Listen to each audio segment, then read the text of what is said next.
welcome to another edition of Two Steps Ahead Podcast. Two Steps Ahead Podcast encouraging you, my friend, to take your passion, make it happen, and let yourself be great. I'm Son Edom, and coming up on the show, we're going to talk about a few different things, but it's going to culminate, I guess you can say, and hopefully talking about change. What do I mean by that? Well, let's get into it and see. Now, I have my show prepared, ready to go, because if you're just joining us or new to the podcast, Two Steps Ahead Podcast started out where it was, I'm just a couple steps ahead in life than maybe some people. And so I was sharing my experiences and sharing the things that I had gone through in an effort to try to help you to avoid the pitfalls and maybe follow some of the successes of life that I've enjoyed. Then I tried to change it up a little bit and into 2021, and now it's about, encouraging you to take your passion, make it happen, chase your dreams, go after passion, go after greatness, inspire and motivate you to be better, have a lifestyle and a mindset that allows you to chase your passion, be inspired, be motivated. And so that's what I've been trying to focus on here in 2021. And most of the time I stay away from politics, and we're not going to delve into politics from the political views on the show, but there's a few things in the world of politics that I think that we can talk about that kind of bring home the point that we need some change. I mean, we definitely need some change, and it's going to start with us. I've said it before. It starts with our heart. It starts with how we treat our neighbors, our community, and then it grows from there. It has to be a grassroots or a bottom up as opposed to a top down change, because if we rely on top down change, that ain't happening. So I had a story I wanted to start out with, a localized story out of Lincoln, Nebraska. But then late I saw, and I think it was an Instagram story, but then it kind of popped up everywhere. And it was about this church in Texas, Cornerstone Church in Texas, John Hagee's church. And there was a lot of stuff on social media from people that I follow, that I'm connected to, that I know, that I knew, whatever the case may be. And there was a lot of criticism about this church service that was going on. And it was basically, the accusation was that this church service in Texas, there was a "Let's Go Brandon" chant that was going on during the church service. Now, at first I'm like, well, okay, that's not what I would do if I was a pastor at a church. But, in this day and age, we have politicized religion. We have radicalized religion, just like anything else.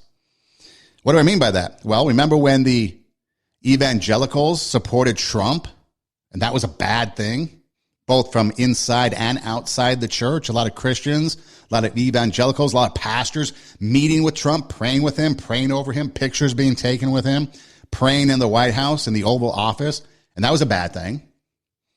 And then you had incidences like, or I guess I don't know if it's a conspiracy or a controversy, whatever it is, whatever you want to call it, the whole idea about Biden taking communion, whether or not he should because he supports abortion and the Catholic Church does not, and apparently Biden is Catholic. And then he goes to the Vatican and supposedly has a conversation with the Pope, and the Pope granted his blessing and said that, he should have communion. Now, this isn't about religion. This isn't about politics. You believe, do what you feel comfortable. Your religion is between you and your God, however you like to approach that. But the conversation is this. So a bunch of people, especially in the Christian church, in the Christian community, people that I know that call themselves Christians, jumped on this story. So I did some research. And I started to see something. I'm like, wait a minute, this wasn't a church service. This was the facility of a congregation, of a church, a facility rented out supposedly or being used by an outside organization. So I called around, checked with a couple people that I like to call or talk to every once in a while, just to kind of like feel them out, what their thoughts are on it, see if my thoughts add up to theirs. And they said the same thing. They're like, yeah, the stuff that I'm reading, it was an outside organization that used the church. So the story is that apparently there was a chant of "Let's Go Brandon" that was being chanted at a church in Texas, Cornerstone Church, which is John Hagee's church. You can do the Google, the research, the Yahoo it, the Bing it. and find out the information because I'm not going to dwell on it, except to mention a couple things. And so a lot of people were outraged that a church would chant, "Let's go Brandon." If you don't know what "Let's go Brandon" is, look that up as well. It's basically a derogatory thing that is against Joe Biden. And it's a great story of how it came about, but you can do the research. Okay, so all these tweets and posts on Instagram and Instagram story and stuff criticizing. Then I read a story about a pastor in Oklahoma who somehow gets involved or is tagged on TikTok videos, and he comments on how bad it is, how horrific it is that a church would have this. Okay, so we go on. And so then I find out that, okay, it's probably an outside organization. It's been at least what I've researched and saw. A couple of people I've contacted, they saw and interpreted the same thing. So a lot of these people jumped to the conclusion. And there's all kinds of stuff going back and forth, back and forth, back and forth. But this is the one thing that I will say to my friends who identify as a Christian.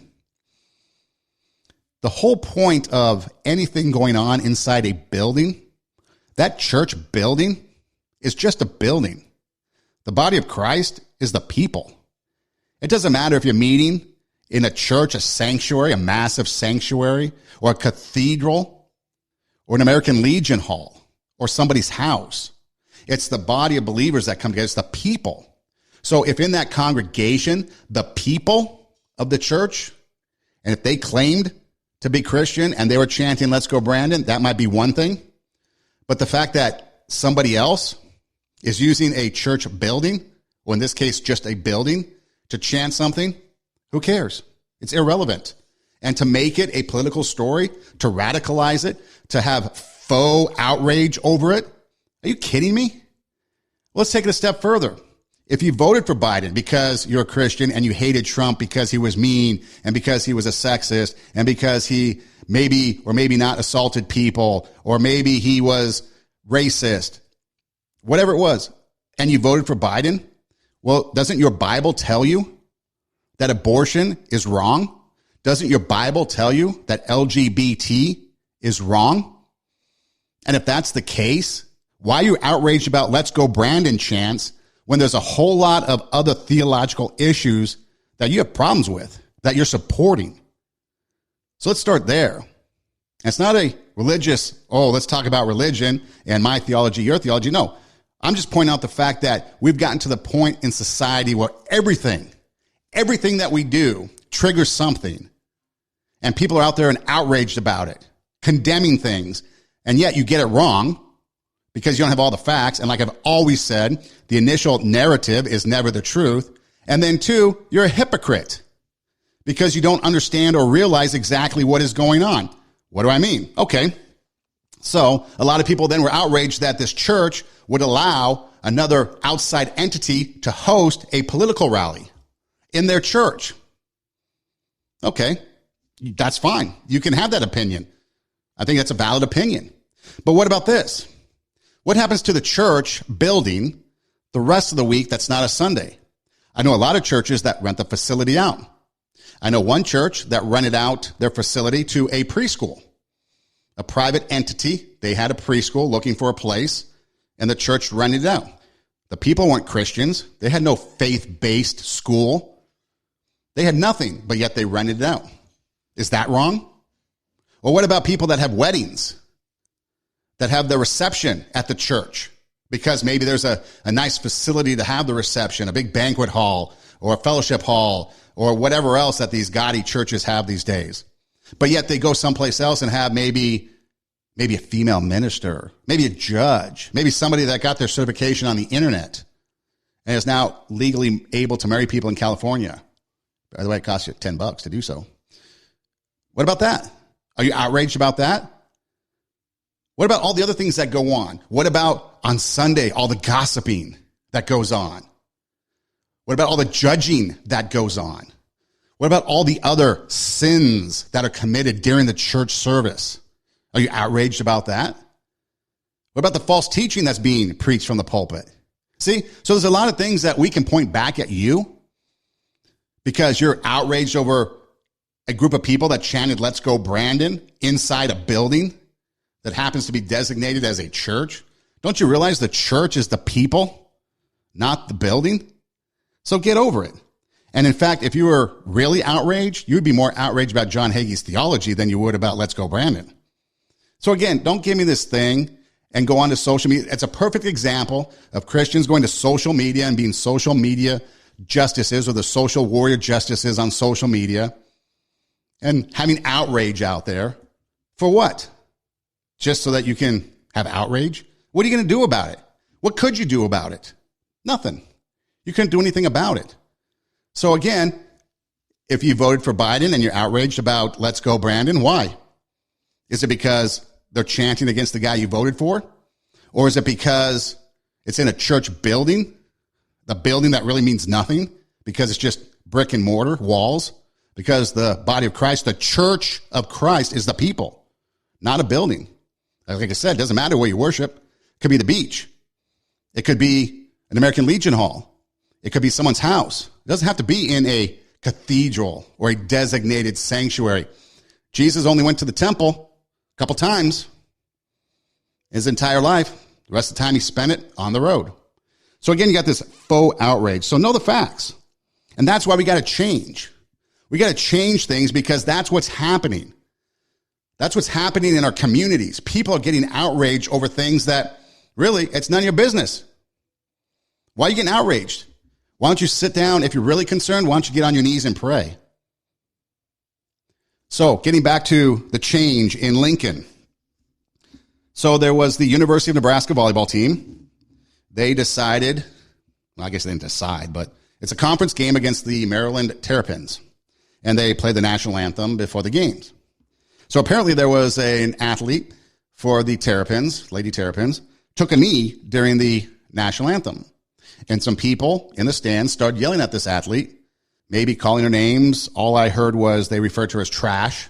I didn't hear any other things like racist comments or anything like that. I don't even know if the athlete was black. Didn't say. An athlete took a knee. Now, I would assume it was an African-American athlete, but I don't know. There's a lot of white athletes that kneeled in solidarity. So it could have been anybody. So we'll keep the racist thing out of it.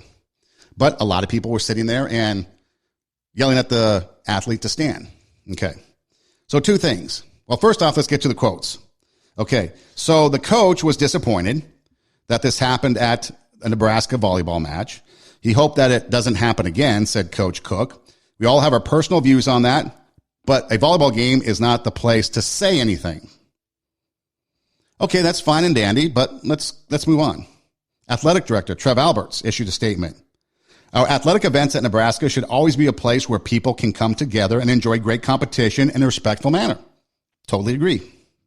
The Chancellor, Ronnie Green. People are free to believe what they want, but Nebraska is known for the respect we show to visiting teams and their student athletes, and I would ask our fans to continue to display that respect. Again, totally agree. But here's where the problem comes in. Those comments are directed solely to the Nebraska fans that were apparently outraged. So if Nebraska is a place where opinions matter, maybe they should have known ahead of time that somebody coming in was going to take a knee, because that person does have the freedom to take a knee and protest, and that's fine. In fact, I would be okay if they stopped playing the national anthem before the games. That's not unpatriotic. That just does away with the whole issue. But here's the other thing. What about those people that are offended by that? Their views aren't any less significant than the person taking the knee. The person taking the knee is more politicized and socially accepted over the people yelling and screaming. But the people yelling and screaming, their views are just as valid. They're the ones that probably have people. Well, one, they're patriotic. I'm not saying the person kneeling isn't patriotic, but the ones are standing for the flag and cheering for the flag. They're the ones that obviously they're showing patriotism. They're showing wanting people to show respect to the flag. Maybe they're people that have fought overseas, bled, shot, had people killed, known people that have sacrificed for the freedoms that people that kneel for the flag take. And yet it's a slap in the face because the people that kneel, they don't really show appreciation to the people that have fought to give them their freedoms. See, there's two things about it. There's two stories. There's two truths, I guess you can say. Society always likes to say one size fits all, but it's not the case. There's two sizes, or two sides, two sizes too, probably. But people are getting tired of having it one-sided. They're tired of the one-side narrative, the one-sided narrative that's going on. People are getting tired of being called racist. People are getting tired of being called Nazis. People are getting tired of being called white supremacists. It doesn't matter if you're a parent at a school board meeting fighting back against CRT and maybe sexually explicit books or masks in school. You're fighting for the welfare of your child to have a better education. Maybe you're fighting against vaccine mandates. Maybe you're pro-police. But yet you're called a racist, a Nazi, a white supremacist. You're the bad guy because you're standing up for your beliefs. You go back to those comments. Aren't these comments, aren't these beliefs, aren't these thoughts just as valid as the next? And so when it comes to the flag, people bled and died for that flag. They've had friends and family who have bled and died for that flag. So it could be easily offensive to somebody for them to take a knee. People are upset by the fact that you disrespect the flag. That is a valid feeling, emotion, thought, ideology. Where do we come together? Has there been any dialogue? Seriously, has there been any dialogue between people that take a knee versus people that don't want you to take a knee as to what they can do to come together to fight both issues? No, there's still a battle between the two. Where's the common ground? We need change. We need to sit down and seriously think about how can we address both issues? How can we address someone that wants to protest? How can we address someone that is offended by you taking a knee because maybe they lost a limb overseas, fighting a war, taking up the courage to go after the enemy so that we can have our freedoms? But see, there's validity to both. Because it was back in 1968, Martin Luther King, the 1968 Olympics, okay? This is what he had to say about protesting and sports. This is a protest and a struggle against racism and injustice, and this is what we are working to eliminate in our organization and in our total struggle. I would also like to commend the outstanding athletes who have the courage and the kind of determination to make it clear that they will not participate in the 1968 Olympics in Mexico City unless something is done about these terrible problems, these terrible evils and injustices. See, there is a time and a place and a need to protest the injustices that are going on. Sporting event? Absolutely. Remember the iconic athletes on the stand with their fist in the air? Martin Luther King Jr. supports that. That's a good way. But then what happens on the flip side? When it becomes a political thing, because nothing changed. That's 1968, people. Martin Luther King Jr. talking about athletes in 1968 protesting the way they're being treated in America. Social injustice, 1968. We're in 2021. People are taking a knee. What has changed? Nothing. Nothing has changed because people don't want it to change. And until we come together, it's not going to change. So yes, the athlete kneeling, that's fine. It's a silent protest. And the way she went about doing it, it wasn't political. She wasn't out there wearing socks with pigs on it and other things, defaming anybody, calling anybody out. And the other way she protested was she put like BLM on her tapes. That's fine. You know, she tapes her fingers and stuff. Okay, that's fine because that's something that matters to you. But then it also matters to the people that bled and died for the flag, or the people that support the flag, support the police, support having schools that their kids can be educated safely in, supporting having non-propaganda being preached at to them because some entity has an agenda. If you want a safe space, you have to have these conversations. And a place like Nebraska, that could have been the coaches, instead of just condemning the people, they could have came together and they could have had a conversation. Some of the athletes on the other side, on Nebraska's side, they sent messages to the athlete apologizing for what went wrong or how it went down. That's fine. But where's the dialogue as to, hey, how can we come together? Because 1968, Martin Luther King Jr. This is a protest and a struggle against racism and injustice, and this is what we are working to eliminate in our organization and in our total struggle. I would also like to commend the outstanding athletes who have the courage and the kind of determination to make it clear that they will not participate in the 1968 Olympics in Mexico City unless something is done about these terrible problems, these terrible evils and injustices. That was 53 years ago. Over half a century, and nothing's changed. It's gotten better, but nothing's changed. We still have people protesting athletic events for social injustice. Nothing changes. Because what happens, people feel like they're doing something by just writing something on social media, outraged about it. So we're going to put something on social media. We're going to put a black square on social media. That's going to do it. That's going to affect change. We're going to get on Twitter and type away, Reddit, type away. No. Because unless it really hits home, and see, the people that are neutral about it, the people that are like, okay, yeah, they can take a knee, that's fine. Oh, they're kind of upset. Well, it's politically correct to side with the people taking a knee. So, but you're really wishy-washy about it. That's because you don't have anything vested in it.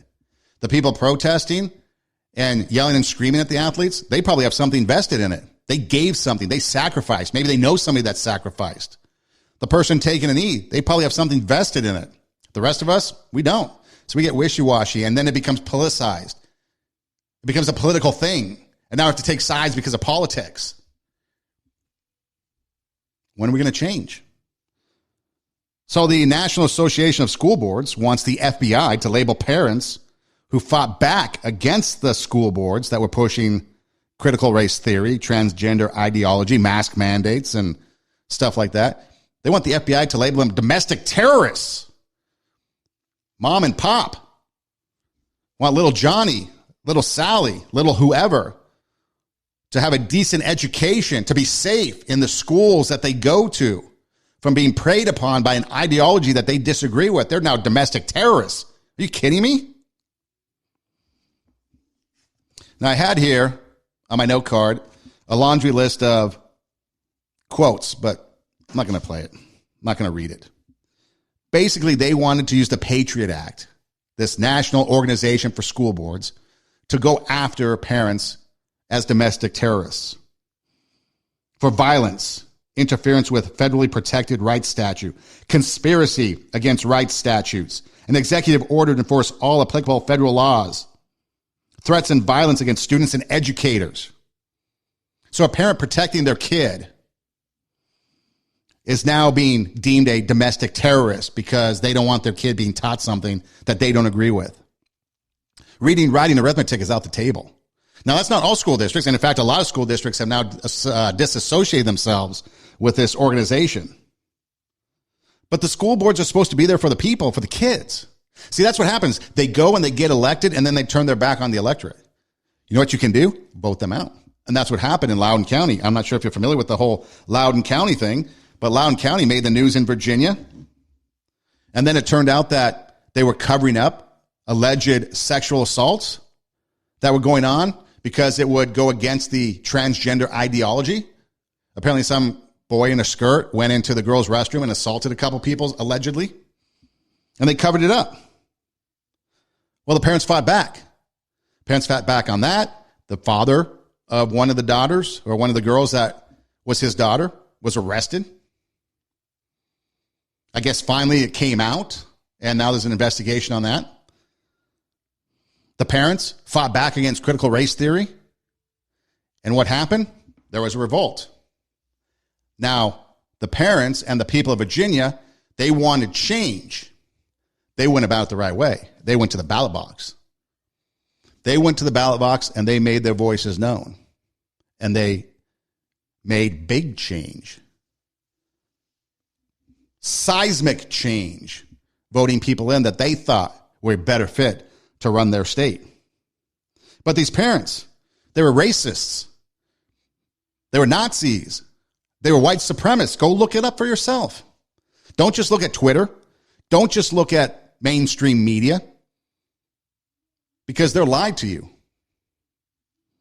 Go look it up for yourself. How about the Fort Worth dad? I think it was Fort Worth. He supports critical race theory. He said he has soldiers lined up, ready to battle. What kind of rhetoric is that? Really, you want to go to war over critical race theory?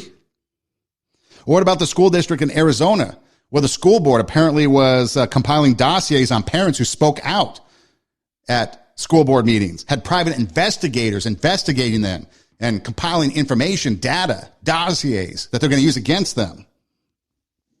What's going on in this world?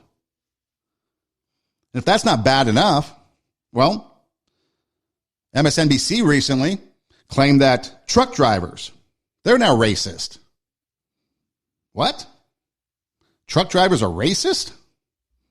Well, how can the industry be more welcoming? Because I have to tell you, I talked to a lot of truck drivers and preparing for this segment, and most of these truck drivers are people of color, and they talked about, hearing some of the racism over the CB. This is, again, an industry populated by a lot of white men over the age of 55. This group of people overwhelmingly voted for Trump. Some people have talked about, aggressive truck drivers cutting them off or not being helpful. So obviously, the more populated it is with people of color, I think you'll see less of that. But how can you encourage people to come and disrupt this space when it seems a bit unwelcoming? Again, she claims that she talked to people. I don't know if she did or not. If there's not too many African-American truck drivers out there, if truck drivers are on the road, and there's not too many of them, who does she talk to would be my first thought. But I'm here not for the politics, but for the change of it. Remember when truck drivers were heroes at the start of the pandemic, bringing goods and services to us, especially toilet paper that everybody hoarded? And it was National Truck Driver Day. They saved the day. Year and a half later, they're racist. Truck drivers, white men over 55, supported Trump. They're racist. They don't want to help out. I don't know about you, but truck drivers, they're out there to keep the wheels rolling. They're out there, the more the wheels turn, that's when they get paid. They don't get paid to stop. And why is it just white men over the age of 55? Go to social media. There's a whole channel of female truck drivers out there. And others. Why does it have to be a racist thing? Why are truck drivers racist? The trucking industry is racist and full of white men over the age of 55 voted for Trump. And that's part of the reason why we also have a supply chain issue. What about doctors and nurses? Remember them? They were on the front lines. They were heroes. Now we're firing them because they don't want to get vaccinated. Now they're racist. They're Nazis. They're white supremacists. How about Virginia? The lieutenant governor, get this. The lieutenant governor, going back to Loudoun County and the change that happened there, the lieutenant governor is a black woman. Female black woman is redundant. She is female and she is black. They called her, no joke, go look it up for yourself. They called her a white supremacist and a racist. How in the world is a black person a white supremacist? I still can't figure that out. They did that with Larry Elder when he ran for governor in California not too long ago. We're just making stuff up now. We're outraged over a church service that wasn't a church service that was chanting, "Let's go, Brandon." And now we're calling black people white supremacists. Oh, and on top of that, the trucking industry is racist. What is going on? I don't know. But that's why we need to make change. The media, they're the ones that are causing a lot of the problem. They sit in their ivory towers. They're not affected by anything, except maybe their contract expiring or maybe getting fired for having low ratings. But they sit in their ivory tower and they make this stuff up. They create all kinds of issues, and then people listen to it, and then they're like, "Ooh, yeah." How many times have you had a thought about something, any story, anything out there, and then you go and you start reading social media, and all of a sudden your thoughts start to change? You go, "Ooh, that's a good idea. Oh, that's a good point. Oh, yeah." And then all of a sudden you start believing it. How do you know that wasn't just made up? I put something out there one time about the Atlanta Braves and the Houston Astros and how Major League Baseball was going to change the venue to New York because obviously they took the All-Star game from Atlanta and they didn't like the way the voting rights were going in Georgia, so they removed the All-Star game this year in 2021. And then obviously they don't like Texas because of Texas abortion law. So I just threw something out there and see if it would catch, and it did. It caught on. People started to believe that the games were being moved to New York. I just made that up. People just making stuff up, and people believe it. Now, I didn't keep it out there too long. It was just like a little litmus test, and some people bought onto it, and I saw, okay, I better take this down because I'm not about spreading false stuff, but I wanted to test the waters. And it was legitimate enough that people bought into it. And then I sent them messages, no, that didn't happen. I was just making that up, and I wanted to see what the response would be. So truck drivers, you guys are racist. Well, what about trees? What about the vice president? Well, her poll numbers are in the 20s. I think I got 28%, extremely low. Well, Jimmy Kimmel, he has the reason why Kamala Harris's poll numbers are so low. Kamala's approval rating of 28% is even lower than the 30% who approved of Dick Cheney in 2008 after he shot a guy in the face. I think these people are forgetting that at least 10% of those polled approved of Dick Cheney because he shot a guy in the face. I think I know why Kamala's ratings are low, besides sexism and racism, which are the obvious ones. Of course, sexist and racist. Those are the obvious reasons. It has to be, because everything's racism. Everything's sexism. You're a sexist. You're a bigot. You're a Nazi. You're a white supremacist. You're a racist. It obviously wouldn't have anything to do with the stories that even folks like CNN are reporting on. The fact that there's all kinds of chaos in her, coming from her office, in her camp. Her camp is at odds with Biden. CNN even attacking her for not pushing back about a student that was talking about the genocide that Israel is committing. All kinds of news stories out there. And the fact that during the primary, she wasn't even showing up on the Iowa and the New Hampshire caucuses and primaries. Nobody wanted her for president.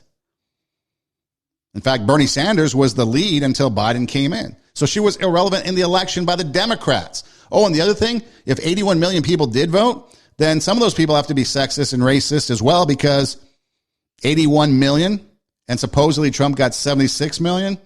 That's about 150 million or so people. There's about 330 million people in the country. So about half the people voted. Well, there's got to be some people there that are Democrats that must be sexist and racist then. I don't think Jimmy Kimmel thought about that. Oh, and Jimmy Kimmel was the guy, by the way, that had the man show that exploited women with large breasts, called them juggies, made them bounce in bikinis on trampolines. Why hasn't he been canceled? Makes you wonder. I'm not for canceling people, but it just makes you wonder. Or how about this story? Maybe Kamala Harris, her population, or her popularity is low because she's worried about the population of trees and their race. She asked the NASA, she asked NASA, not the NSA, probably asked the NSA, but if satellites could be used to track trees by race. You don't believe me? Can you measure trees? Part of that data that you're referring to, and it's in EJ, it's environmental justice, but you can also track by race. There are averages in terms of the number of trees in the neighborhood where people live. Now, I don't know if she's talking about the trees having race, or if she was bumbling her words and said that, how many trees are in places, and those places based on race. Like in the inner city, there's black people, so there's no trees. Well, in the suburbs, there's white people and there's trees. Now, a lot of people jumped on it and said that she was talking about the trees having race. But there was a lot of confusion. Okay? So that was the most recent kind of snafu, gaffe, if you want to call it. Maybe it's things like that. Maybe it's not sexism and racism. Maybe it's actually someone underperforming. Remember, she was supposed to be the border czar? And that's a train wreck. She goes to Paris, speaks in a French accent. She goes overseas to Europe. She went to Europe. She also goes to Asia. And nothing good turned out with that trip there.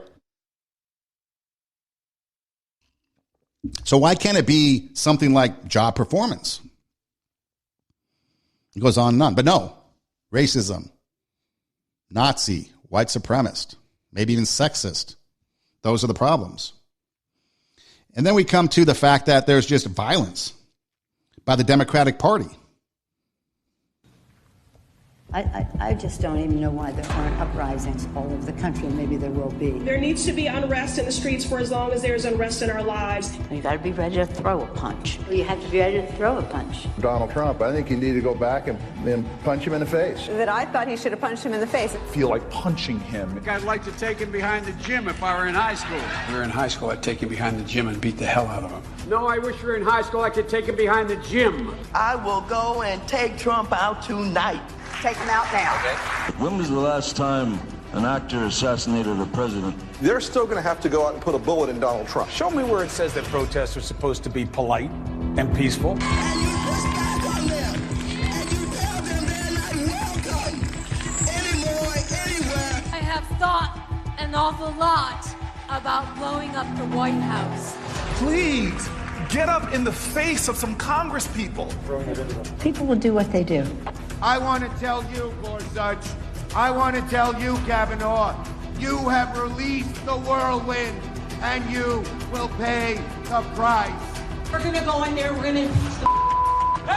Well, this is just a warning to you Trumpers. Be careful. Walk lightly. And for those of you who are soldiers, make them pay. If you had to be stuck in an elevator with either President Trump, Mike Pence, or Jeff Sessions, who would it be? Does one of us have to come out alive? Why is that even acceptable? Why is that even tolerated? Violence, killing. There needs to be a bullet put to his head, taken out behind the gym in high school. And yet, people go along with it. That's why change doesn't happen. Why would you care about Black Lives Matter if your heart is about killing the president, blowing up the White House, taking him out behind the gym in high school, putting a bullet in his head? You have a hard heart. You don't care about anything. You're not going to care about Black Lives Matter. You're not going to care about change. You're not going to care about transgender ideology unless it's just a political thing to you. Get some FaceTime on TV. You're not going to change because your heart is hardened, because you got violence in you. You have no compassion. You have no desire to change. Remember, people are getting tired of a society being a one-sided affair.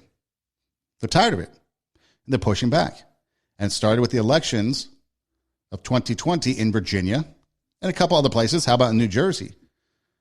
The most powerful Democratic senator, state senator in New Jersey, got bounced by a racist truck driver. Oh my goodness, the people of New Jersey are racist because a truck driver was voted into the state Senate. Ridiculous. Another thing that's ridiculous is the whole thing that's going on with the Kyle Rittenhouse trial. On the verge.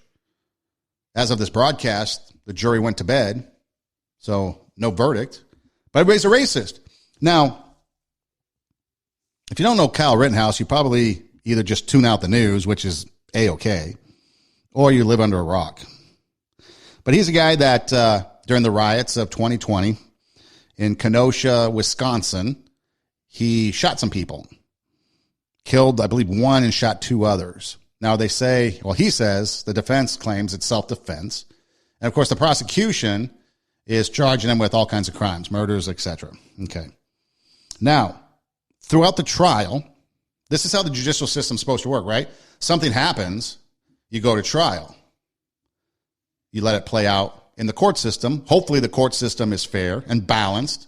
Justice is supposed to be blind with the scales. But nowadays it's not. It's just a penal system that is politicized and radicalized like everything else. Racist if you're Kyle Rittenhouse. Racist if you're somebody else. Everything's racist, right? So Kyle Rittenhouse is awaiting the verdict as of this broadcast. Okay. So if you watch this later, there might be a verdict. And so just keep that in mind, depending on when you watch or listen to this podcast. Well, let's see. First off, you have the whole thing is racist. I don't think there was any black people involved, to be honest. I think the 3 people that were shot were white. Now, I know Kenosha, Wisconsin, is about 80% white people, 11% black, and then the rest are a mixture of different races. Okay. So just keep that in mind. So then the whole trial is racist because Kyle Rittenhouse is basically facing a jury that's pretty much all white from what I understand. But again, keep in mind the racial component of the city, 80% white, 11% black. And so the same, because there's no black people, well, the killings didn't involve any black people, like George Floyd, for example, and others. Okay? Now, I know the whole thing stemmed in Kenosha from the shooting of a black man, but this particular trial about Kyle Rittenhouse had nothing to do with black people. Okay. So it's racist. Racist, racist, racist. Joy Reid, racist, racist, racist. Well, do you ever think about something? Maybe the black people in Kenosha, maybe they're smarter than what you think. What do I mean by that?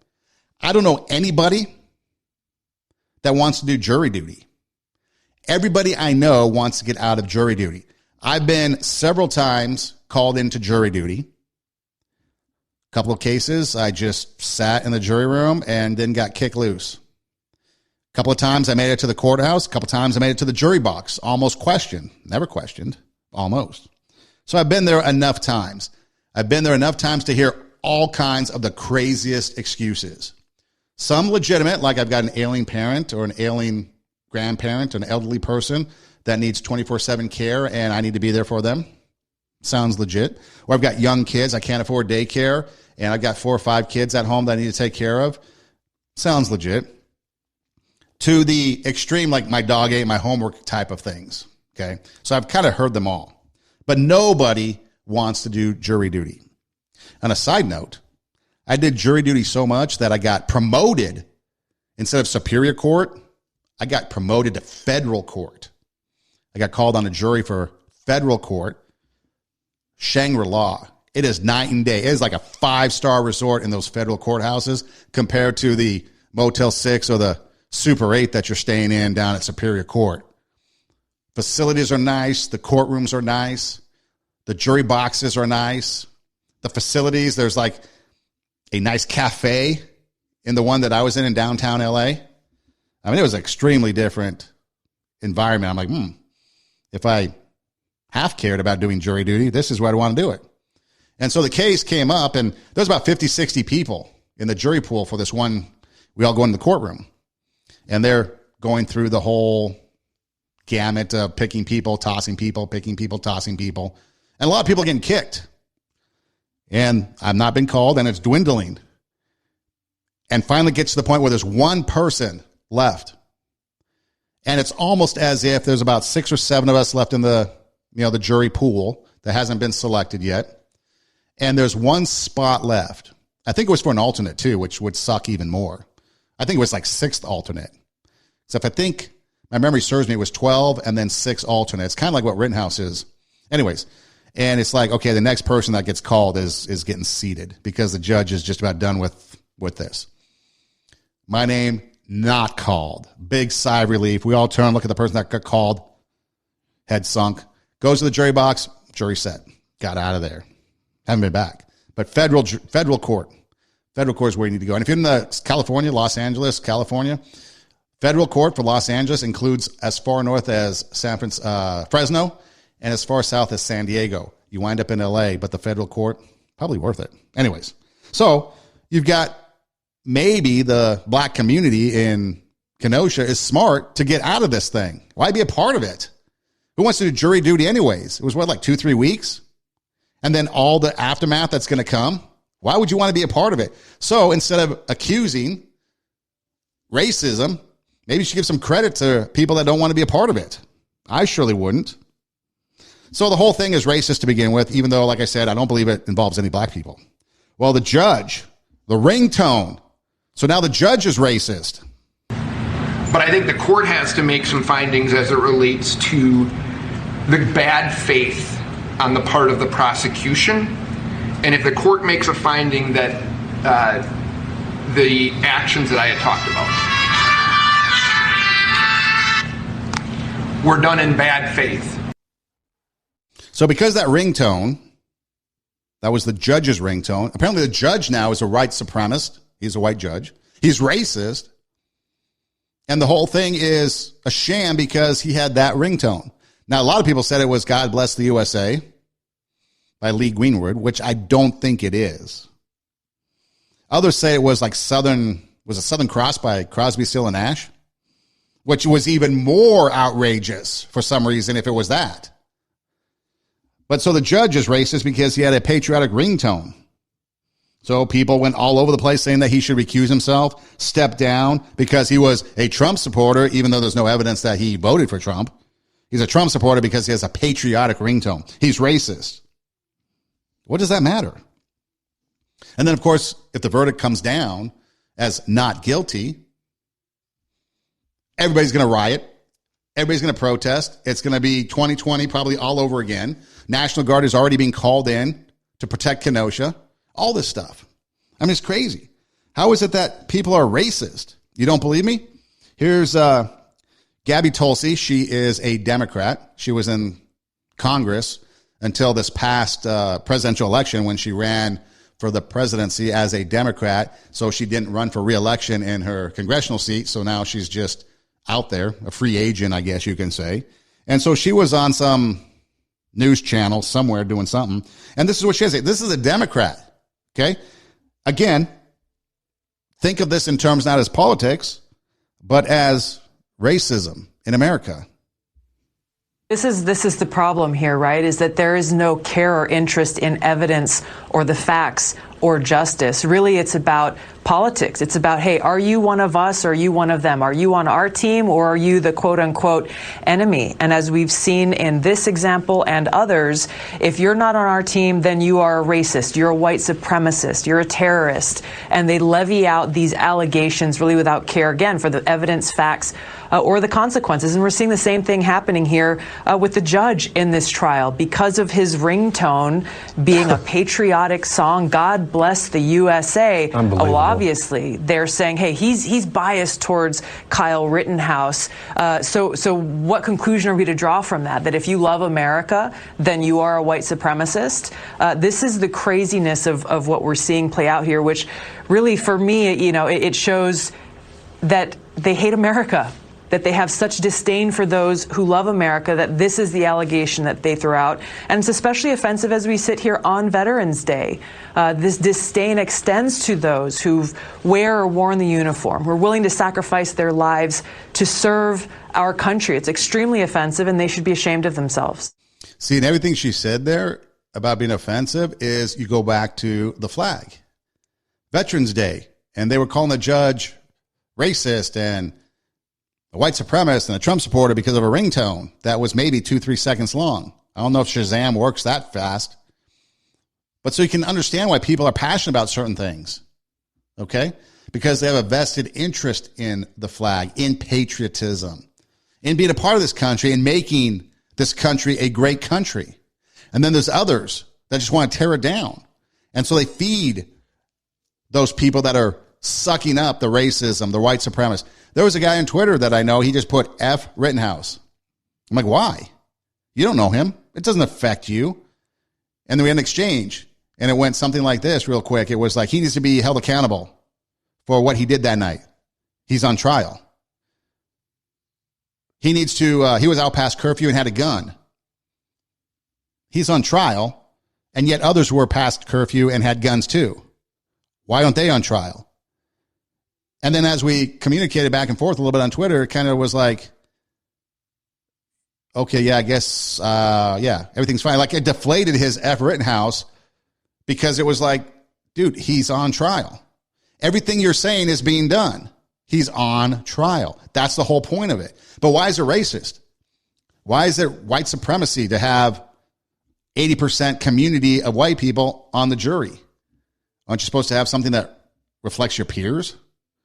We're supposed to stack a jury against somebody? I think Gabby Tulsi said it best right there. And so what do? How can we affect change? So many people expect change in others, expect change in the world, but are never willing to change themselves first. If you want to see change in others, you must first be the change you wish to see. If I want others to be better, I must be better. If I want my loved ones to change, I must be that change. If I want my kids to become a certain way, I must live that way. I must be that example. Not tell them how to be, but be that person. If I want them to be kind to others, I must be kind to others. If I want them to live fully as themselves and not wear any mask to fit in with others, I must be that person, free from fear of judgment and live as I wish to live. If I want them to be giving, I must be giving. Giving of my time, giving of my love, my spirit, my presence. If I want them to be healthy, I must live healthy in every area. If I expect others to be grateful, I must be grateful first. I must show my gratitude. If I want others to live the life they want to live, I must set that example by loving the life that I live. If I want other people to make happiness and love a priority in their lives, I must make happiness and love a priority in my own life. If I expect others to be kind, I must be kind. I must be compassionate. If I expect others to listen and be understanding, I must listen. Change starts with you. Listen to all those political pundits on TV. Talking about change. They never change. 1968, Martin Luther King Jr. talking about the protests from the 1968 Olympics. 53 years later, we're protesting at Olympic or at sporting events by taking a knee during the anthem. What's changed? Nothing. And who's been in power for all those years? And what have they done? What are you going to do about it? So here's a couple of ways that maybe we can start at a grassroots level to make some changes. Maybe one, we can celebrate other cultures. I mean, that's the cool thing about the world we live in. We've got some pretty cool cultures out there that we can celebrate. But then we have to be careful, because if we celebrate them too much, it's appropriations or culturally appropriations or whatever that is, where we're like offensive because we're celebrating them. I can't even keep up with it. That's how fast it changes. But we need to celebrate the differences. And it could be small things like potluck dinners. Everybody bring maybe a dish of your heritage or your ethnicity. If you have a diverse neighborhood, maybe that's a good way to start. Try some different foods. Maybe share some cultural stories. I know a lot of people I've talked to over the years from Mexico, and I love listening to their stories. And other places. Maybe we need to just listen. Instead of getting on social media and typing away, maybe we listen first to have understanding. But that's one thing we could do. Celebrate other cultures. See, that's the other thing. You have like things now that like Cinco de Mayo, which people think is Mexican independence, which really isn't, because that's in September. But everyone goes to go drink beer. St. Patrick's Day, everybody goes drink beer. Okay, there's nothing wrong with that. But then at some point, people are like, wait, they're drinking beer. They're not Mexican. They're not Irish. Who cares? They're celebrating your culture. Settle down. It's okay. It's okay if people, there's a great line from the movie Mr. Baseball with Tom Selleck. He's there with his agent who is, he's over in Japan playing baseball in Japan. His agent is Japanese, and she says that they take the best from each culture and they make it their own in Japan. That's a great thing to do. Let's embrace these cultures. Let's call out bigotry and hate speech. We got to do that. That includes people yelling and screaming on social media for no reason. Call them out. It might have to have a little bit of, you might have some balls and take a stand, basically, is what it comes down to. Stand up for it. Might cost you something, but call it out. Hate speech. Call it out. But don't just call it out because you think it's hate speech. You have to have an understanding. You have to have an understanding to realize that it's hate speech and it's bigotry, and it's not a faux or a fake bigotry or something made up. We can teach our children kindness, how to talk about differences in a normal way. because people want to make change and teach our kids things. And that's why the parents protested and started voting out school board members and became domestic terrorists for speaking out. We got to stand up for people being harassed. We got to intervene if it's safe to do so. That could be another way. So again, quickly, we could celebrate other cultures. We can call out bigotry and hate speech. We can teach children kindness. How many times have you seen that video that ran around social media of the black boy, maybe he's like 2, and that white boy, about 2, and they're running on the sidewalk and they embrace? No hatred, no racism, no bigotry. Some point they grow up and now they're fighting. Why? Because it was taught. We need to reverse that. We need to teach kindness. We need to teach that race is okay. It doesn't matter the color of your skin. It's okay. We might have differences, but we can embrace them. We need to come together. 1968, Martin Luther King talking about the protests of athletes at the 1968 Olympics in Mexico. 53 years later, people are taking a knee for social injustice. Nothing's changed in 53 years. When are we going to make a change? When are people going to stop being hypocrites? When are we going to stop inciting violence? Our politicians aren't going to do it, folks. Mainstream media, news outlets, not going to do it. It's going to take you and me at the grassroots level, starting with our neighbors, then our communities, and going from there. Coming together. That's where change happens. Understanding each other. There's many times I've talked to people, hey, you posted this. What does that mean? And I got understanding. I still may disagree, but I got understanding. Okay? We're not going to always agree on everything. That's okay. But if you have understanding, then maybe you can appreciate why they're taking a knee. If you have understanding, you can appreciate why they're upset that someone's taking a knee.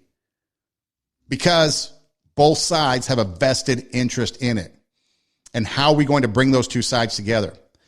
1968, 2021, 53 years. What do you think Martin Luther King Jr. would say? He'd probably be rolling his eyes and be like, I can't believe nothing's happened in the last 53 years to affect change. It comes down to you and me, and it starts with us. We have to change so that then we can make the changes that then affect change, and hopefully it goes from there. This is Two Steps Ahead Podcast, encouraging you to take your passion, make it happen, let yourself be great. I'm Son Edom. You can find me on Instagram at TWO, Two Steps Ahead Podcast. That's the show Instagram. My personal Instagram is Edom Rocks, EIDEMROCKS. The best place to find the show and anything related to the show is radiowarp.com. That's radio, W-A-R-P, radiowarp.com. There's videos of the show. That's linked to our YouTube channel. There's audio from our SoundCloud account. There's also Spotify, Pandora, all the places. You can go to radiowarp.com, just click the link, and it'll take you there. If you're on Instagram, there's a Linktree link in the bios. You can click that. That'll take you there. You can basically just say, hey, Google, play TWO, Two Steps Ahead Podcast, and we pop up, so we're everywhere. And then if you subscribe to our YouTube account, or if you subscribe to our SoundCloud account, you get notified and never miss an episode. Also with radiowarp.com, you can go on there, and there's a listen live button where you can hear the show live Tuesday nights, 8 p.m. Pacific, 11 p.m. Eastern every Tuesday night. You can also hear reruns of the show. But then there's also other podcasts and great music from the 80s to music to today and some other shows that stream live 24/7 on radiowarp.com. You can also go to your app store and download the app, Radio Warp app. Again, Warp is W-A-R-P, Radio Warp app. And you can download it and take us with you on the go. So if you're bored of your normal programming that you listen to, maybe you take a listen to radiowarp.com. And then there's also, it's the Christmas season, a holiday season. If the supply chain issues are affecting you, well, maybe go to a merchandise store, a swag shop, and you can get some cool Two Steps Ahead Podcast merchandise that you can give away as gifts. So once again, Two Steps Ahead Podcast, encouraging you to take your passion, make it happen. Let yourself be great. I'm Son Edom. Hey, thanks for listening. Do tell a friend. And until next time, God bless.